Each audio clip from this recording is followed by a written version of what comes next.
Le texte qui revient aujourd'hui de la commission mixte paritaire était attendu. Par la profession infirmière d'abord, qui n'en peut plus d'attendre, par les usagers ensuite, qui constatent chaque jour la casse de notre système de santé. Certes, la commission mixte paritaire a permis des progrès qu'il faut reconnaître.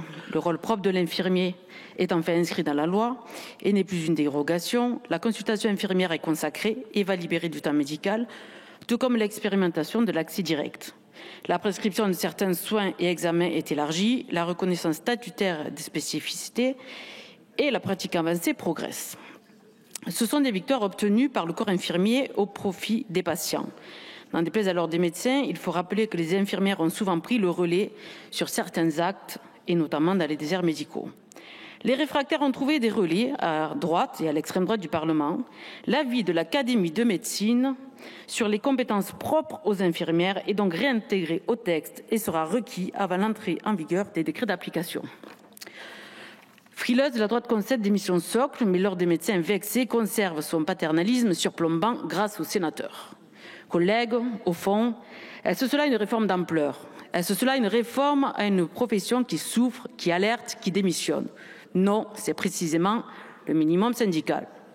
On peut se féliciter de l'adoption d'un diplôme du niveau 7 pour les infirmières scolaires, obtenu de courte tête en CMP, ou l'officialisation des infirmiers coordinateurs en EHPAD et en unité de soins de longue durée.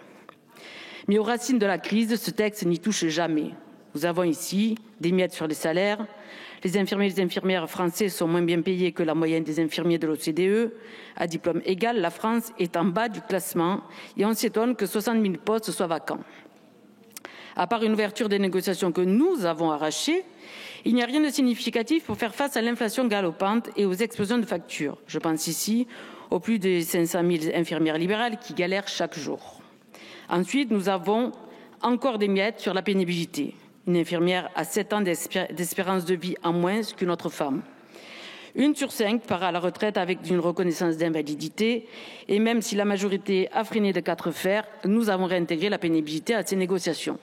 Enfin, absolument rien sur la formation. Malgré 100 000 candidatures chaque année, les abandons en institut de formation de soins infirmiers explosent. Vous ne répondez pas au mal-être étudiant, vous maintenez une formation surchargée, non conforme aux réglementations européennes. Les faits parlent d'eux-mêmes. 85% des infirmières disent que leurs conditions de travail sont dégradées depuis le Covid. Plus d'une infirmière sur 2 envisage de changer de métier, 13% d'abandon en études en 2022 contre 3% en 2011. Chers collègues, un prolongement est nécessaire et l'opportunité vous est portée.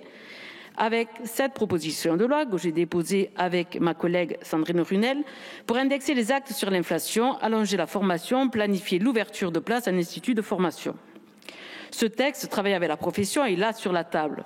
Emparez-vous-en et résolvez sans délai cette crise des vocations. Par conséquent, nous voterons ce texte parce que nous accompagnons la dynamique et les revendications de la profession. Parce que nous ne laisserons pas tomber les infirmiers et les infirmières dans la lutte pour davantage de reconnaissance. Nous le voterons avec lucidité mais avec détermination pour aller plus loin. Je rends ici hommage à ces infirmiers et infirmières qui se mobilisent aujourd'hui aux environs de l'Assemblée et qui ont patiemment travaillé à arracher cette victoire. Je salue les collectifs qui ont porté ce texte. Je pense aux milliers d'anonymes qui tiennent à bout de bras notre système de santé. Maintenant, ce que les soignants attendent, ce n'est pas une loi technique, c'est une rupture. Ce vote accompagne leur lutte pour une véritable reconnaissance, la reconnaissance de cette profession très féminisée. Revenons aux sources, soyons fiers de nos fondamentaux qui ont donné naissance à notre système de santé publique et son personnel à la pointe, à la renommée mondiale. Revenons à une égalité d'accès aux soins, revenons à un 100% de sécurité sociale où chacun cotise selon ses moyens et reçoit selon ses besoins. Revenons à un système de santé qui attire à elle des milliers de jeunes qui souhaitent prendre soin à leur tour de nos malades et de nos aînés. Je souhaite adresser toute ma considération et ma gratitude envers nos soignants et nos soignantes. Je vous remercie.